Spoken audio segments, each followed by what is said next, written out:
Pertalite dijamin harga sampai bulan Desember aman, jadi ini sudah masuk dalam buffer. Nah, arahan Bapak Presiden juga di tengah ketidakpastian daripada perang di Selat Hormuz, BBM tetap kita jaga resiliensinya, di mana APBN sebagai shock absorber itu menjaga agar dengan diterapkannya B50 maka kita tidak lagi import solar, dan sebetulnya dengan harga sekarang juga relatif pemanfaatan subsidi relatif kecil untuk B50, dan untuk Pertalite dijamin harga sampai bulan Desember aman, jadi ini sudah masuk dalam buffer.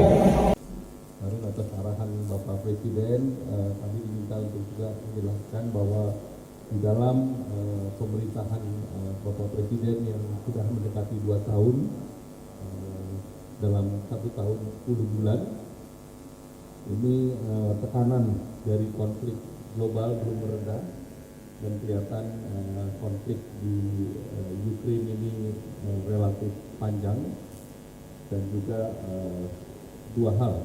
Jadi konflik di Ukraina tidak selesai, di Selat Hormuz juga belum selesai. Kemudian kita masih menghadapi trade war, dan masih menghadapi disrupsi daripada teknologi. Nah, di tengah kondisi seperti itu, walaupun berbagai lembaga melihat pertumbuhan ekonomi global hanya tumbuh rata-rata di atas 3%, Indonesia masih mampu tumbuh bulan kedua sebesar 5,29%. Dan seperti kita ketahui, bulan kedua tidak ada event besar seperti Lebaran, karena ini sudah masuk di triwulan pertama. Jadi angka 5,29 ini angka yang cukup baik, dan kita sepanjang 1 semester ini kita tumbuh sebesar 5,45%. Dan tumbuh ini kita menjaga terhadap dijaganya 7 tahun pertumbuhan di atas 5%. Sehingga dengan pertumbuhan 5,45% sepanjang 1 semester ini, juga di antara negara lain termasuk di ASEAN, itu salah satu adalah top, salah satu yang top. Kita kemarin melihat Thailand, bukan Thailand, Vietnam yang sedikit di atas kita di 8%. Kemudian kalau kita lihat pertumbuhan secara daerah, ini yang menarik, Bali dan Nusa Tenggara tumbuh di atas nasional, yaitu 6,1. Nah, ini menunjukkan bahwa sektor turisme itu sudah bisa juga bergerak untuk mensejahterakan wilayah-wilayah Bali dan Nusa Tenggara, dan turisme itu baik dari wisatawan Nusantara maupun wisatawan asing. Nah, sedangkan di Pulau Jawa kita lihat tetap menjadi pusat pertumbuhan dengan kontribusi terhadap PDB 56,4%, dan tumbuhnya juga lebih tinggi dari nasional di 5,65%. Artinya supply chain itu menjadi penggerak perekonomian nasional. Kemudian industri pengolahan kontribusinya 18,5%, tumbuhnya 4,52%. Kemudian sektor jasa, akomodasi, makan minum tumbuh 10,6%, dan tentunya ini didukung oleh program andalan Bapak Presiden, yaitu makan bergizi gratis, dan juga terkait dengan program terkait dengan industri perhotelan dan industri perjalanan. Yang juga patut dicatat adalah sektor konstruksi yang tumbuh juga di atas pertumbuhan ekonomi nasional. Konstruksi 6,68%, jadi ini sejalan dengan apa yang kemarin diacarakan di Batam terkait dengan sektor perumahan, di mana pembiayaan sektor perumahan yang ditargetkan oleh Bapak Presiden 3 juta rumah kemarin juga didorong oleh FLPP, dan dari kredit perumahan sendiri yang termasuk kredit usaha rakyat untuk pertama kalinya kita dorong dan diluncurkan, yang semula anggarannya 37,5 triliun dinaikkan ke 50 triliun. Nah, ini juga akan menjadi pendorong di kuartal dan semester kedua. dan juga terjadi percepatan belanja modal terutama di kawasan industri dan juga pembangunan daripada beberapa sektor unggulan pemerintah termasuk pembangunan terkait dengan koperasi merah putih. Kalau kita lihat dari segi indikator sosial di semester 2, ini jumlah penduduk miskin ini turun sebesar 430.000 orang di bulan September. Kemudian tingkat kemiskinan juga turun menjadi 8,07% di bulan ini berbasis Maret 2026. Penduduk tambahan yang bekerja itu bertambah 522.000 orang di bulan Februari dan Mei, sehingga jumlah orang yang bekerja sebesar 148,19 juta orang. Pengangguran turun 24.000, sehingga jumlah pengangguran per bulan Mei adalah 7,22 juta orang. Kemudian indikator prospek lain ya tentu inflasi yang menurun dari di atas 3 pada saat Lebaran kemarin di 1 turun ke 2,88%. Kemudian PMI manufaktur naik lagi ke atas 50,2, dan kita lihat indeks keyakinan konsumen di angka 117,8. Dari segi investasi tumbuh di atas pertumbuhan ekonomi sampai dengan semester 1 itu 7,2%. Jadi ini investasi berjalan, dan jumlah daripada investasi sebesar 1.010,6 triliun dari target 2041,3 triliun. Jumlah PMA-nya 507,6 triliun atau 50,2, dan investasi dalam negeri sebesar 502,9. Dan kalau kita lihat investasi di dalam dan di luar Jawa itu mulai seperti yang terjadi tahun lalu, juga sekitar 50% sudah masuk ke wilayah di luar Jawa, dan hilirisasi menjadi salah satu investasi tujuan utama, yaitu 30% atau 300 triliun dari total investasi. Kemudian jumlah tenaga kerja yang terserap di semester 1 2026 sebesar 1,45 juta tenaga kerja langsung, dan dibandingkan tahun lalu ini naik 15%. Jadi jumlah orang yang bekerja terekrut lebih banyak 15% dari tahun lalu, dan di tengah adanya beberapa isu ataupun kasus-kasus PHK, tetapi jumlah orang yang dipekerjakan dengan lapangan kerja baru, investasi baru meningkat dengan tinggi. Dan juga S&P Global Rating menunjukkan bahwa kita levelnya tetap investment grade dengan outlook stabil. Artinya ini tidak terganggu oleh berbagai isu-isu sebelumnya, sehingga ekonomi kita relatif solid. Bahkan pemerintah memperoleh surat utang untuk renminbi ataupun panda bond, ratingnya AAA. Jadi ini suatu kesempatan yang bagus, karena lembaga pemeringkat dari China pun percaya dengan soliditas daripada angka-angka makro Indonesia. Nah, dalam semester 2 ini beberapa program yang terus dijalankan, yaitu bantuan pangan untuk 33,24 juta penerima manfaat yang kita akan berikan beras 10 kg, dan tujuannya adalah juga untuk menekan inflasi. Kemudian juga transportasi liburan sekolah dan Nataru juga sudah disiapkan dengan diskon 30%. Untuk angkutan laut bebas tarif juga untuk kepelabuhanan, dan PPN ditanggung pemerintah untuk tiket pesawat yang ekonomi. Nah, program magang dan pelatihan vokasi juga terus didorong. Program magang untuk 150.000 Gen Z, di mana program ini dilanjutkan untuk mereka magang 6 bulan dan sudah 6 bulan mereka dipersilakan bekerja di perusahaan tersebut atau mencari pekerjaan lain. Dari hasil yang kemarin dari evaluasi, 60% dari program yang ikut magang itu diterima di perusahaan di tempat mereka magang. Dan dalam program ini mereka masih mendapatkan upah dari pemerintah. Program pelatihan vokasi juga didorong untuk angkatan muda dan arahan Bapak Presiden untuk 250.000 daripada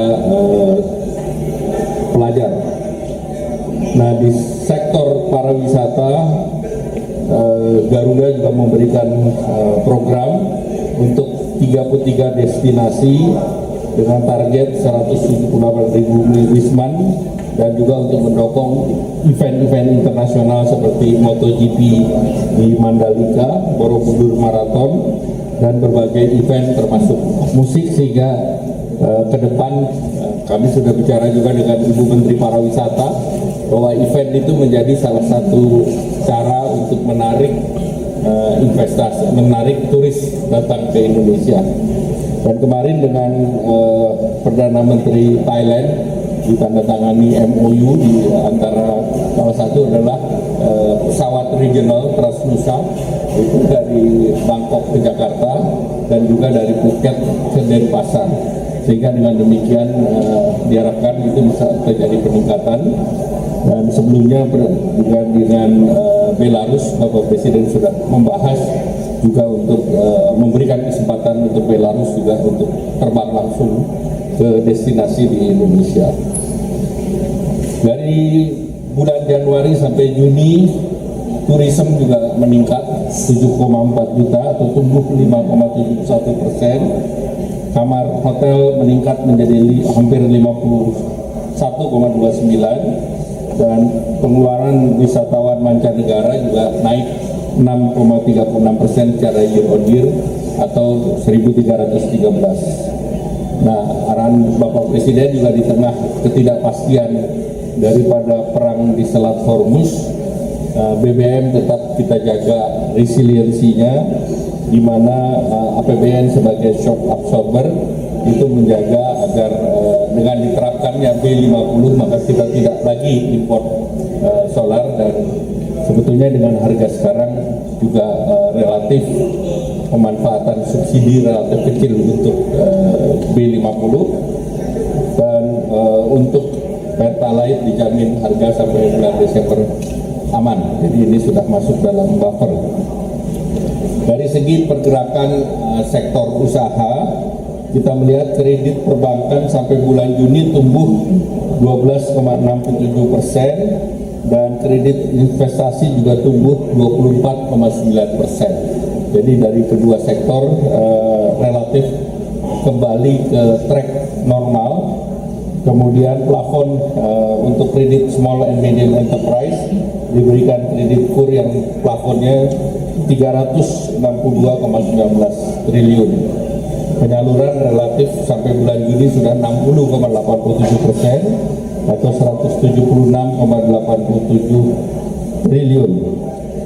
Kemudian skema baru juga ada yang untuk Mekar, untuk program pemberdayaan perempuan, di mana alokasinya 29,14 triliun, pinjamannya 15 juta rupiah, dan arahan Bapak Presiden bunganya diturunkan menjadi 8%. Jadi sebelumnya itu 18-20%. Kemudian yang terkait dengan reform struktural itu dilanjutkan terkait dengan program aksesi OECD. Kemarin dalam pertemuan Bapak Presiden dengan Perdana Menteri Thailand juga disinggung, di mana Thailand juga sedang dalam proses untuk masuk di dalam aksesi OECD, dan Thailand meminta agar kita juga berkomunikasi agar kita bisa masuk secara bersamaan. Dan Indonesia sendiri sudah menandatangani, dan tahun ini target Bapak Presiden yang sudah ditandatangani ini untuk dapat segera diratifikasi. Jadi kita meratifikasi lebih dari 15 perjanjian dagang, termasuk dengan IAIU, di mana IAIU sudah diratifikasi oleh Rusia dan Belarus, dan harapannya dalam waktu yang tidak lama Indonesia juga akan meratifikasi. Nah, dengan semester 1 yang solid, pemerintah optimis momentum pertumbuhan dapat terus dijaga hingga tahun 2026, dan tentunya pemerintah terus waspada terhadap gejolak yang muncul di geopolitik sambil memperkuat fondasi perekonomian nasional. Demikian, terima kasih. Ada pertanyaan? 1, 2, 3. Silakan. Ada yang duluan udah pegang mic duluan, nanti di sharing. Ya. Selamat sore Pak. Perkenalkan saya Lestari dari Olenka.id. Dari mana? Olenka.id. Saya ingin bertanya terkait tadi Pak data pengangguran yang turun dan juga jumlah serapan tenaga kerja yang tumbuh ya Pak. Itu menjadi kabar yang baik lah di tengah gejolak yang terjadi saat ini. Tapi yang ingin saya tanyakan adalah mungkin dari Bapak bisa mengelaborasi Pak, pertumbuhan dari serapan tenaga kerja itu lebih banyak di sektor apa ya Pak, dan apakah itu juga berkaitan dengan pertumbuhan itu lebih didominasi oleh swasta atau justru didorong oleh program-program pemerintah yang terbaru ini. Demikian Pak, terima kasih. Silakan Pak.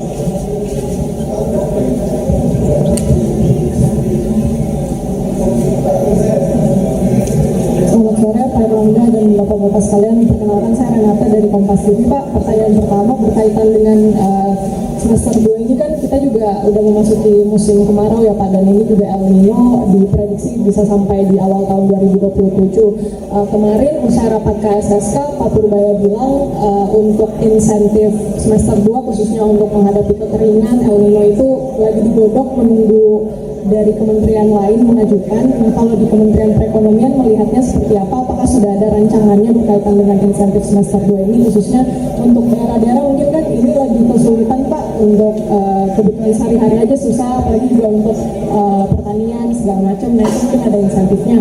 Lalu yang kedua ini berkaitan dengan evaluasi untuk kedepannya semester 2 Pak. Ini kan juga lagi kencang isu reshuffle kabinet. Kalau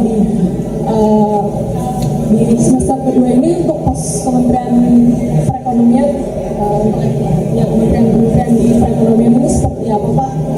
Apakah ada bocorannya? Mungkin terima kasih Pak. Satu lagi tadi belakang.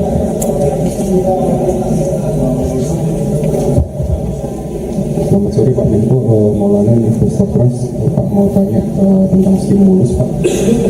Untuk semester 2 ini beredar kabar akan ada stimulus untuk kendaraan listrik Pak. Itu detailnya bagaimana Pak?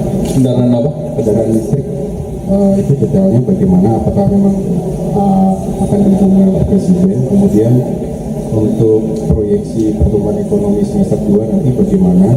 Terus yang ketiga soal strategi pemulihan pendapatan real masyarakat ke depan itu bagaimana Pak? Karena gini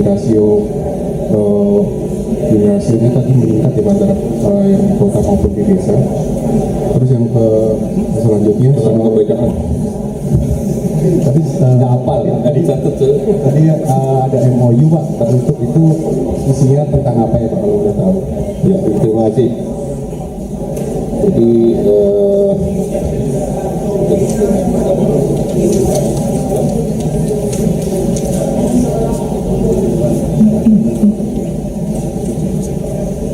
ya, jadi pertama pertumbuhan tenaga kerja itu akibat dari investasi, dan investasi kembali 30% ke hilirisasi. Kemudian juga di Pulau Jawa itu ke sektor masuknya ke manufaktur. Jadi sektor itulah yang menjadi salah satu penopang untuk peningkatan penyerapan daripada tenaga kerja.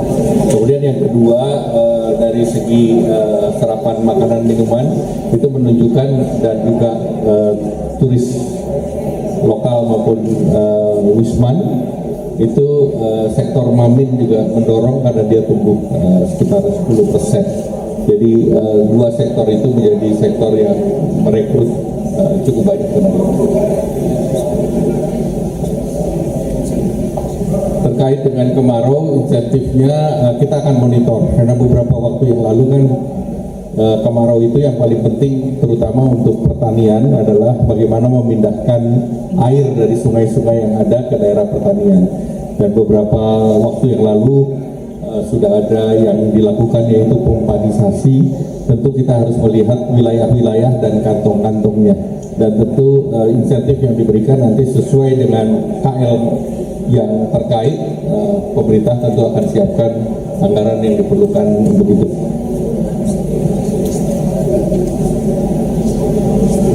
Stimulus EV nanti kita akan monitor karena ada rencana pembangunan atau pembuatan motor listrik nasional. Ini masih dalam pembahasan antar kementerian teknis dan anggarannya sudah ada, tinggal bagaimana kita meluncurkan, di mana ini nanti dampaknya adalah meningkatkan kemampuan daripada produksi yang sudah ada, produksi nasional, dan juga meningkatkan TKDN, sekaligus menyiapkan bahwa kita sedang menyiapkan ekosistem motor listrik ataupun EV, di mana baterai juga sebetulnya kita siapkan, dan salah satu yang paling tinggi nanti komponen TKDN-nya untuk EV itu adalah baterai, di mana cost of baterai adalah 60%. Tinggal skemanya, apakah skema baterai swap atau itu menjadi bagian dari integrasi dari motor. Apanya? Anggarannya kemarin sudah disiapkan, tergantung nanti dari rencana penyerapan. Nanti kita akan semester 2 tentu kita menargetkan tahun ini kan sesuai dengan APBN 5,4. Jadi tentu kita harus menjaga momentum pertumbuhan di atas 5, dan di semester 2 ini kan di semester 3 ini kan kita mengharapkan dari segi investasi sebagai penggerak, kemudian dari belanja pemerintah dan juga daya beli masyarakat, serta dari import dan ekspor. Baik, cukup. Pertemuan tadi adalah ada MOU kawasan industri di Jawa Timur dari Guangdong Fanyong ASEAN Industrial Park dengan kawasan industri di Bangkalan, Madura. Dan ini menjadi bagian dari Two Countries Twin Park yang sudah diluncurkan, sehingga kita punya Two Countries Twin Park tidak hanya di Batang, Semarang, tetapi di kaki daripada Madura yang di Bangkalan, yang memang dari dulu disiapkan untuk kawasan, tetapi realisasinya belum. Tetapi dengan kedekatan Indonesia dengan China, tadi wali kota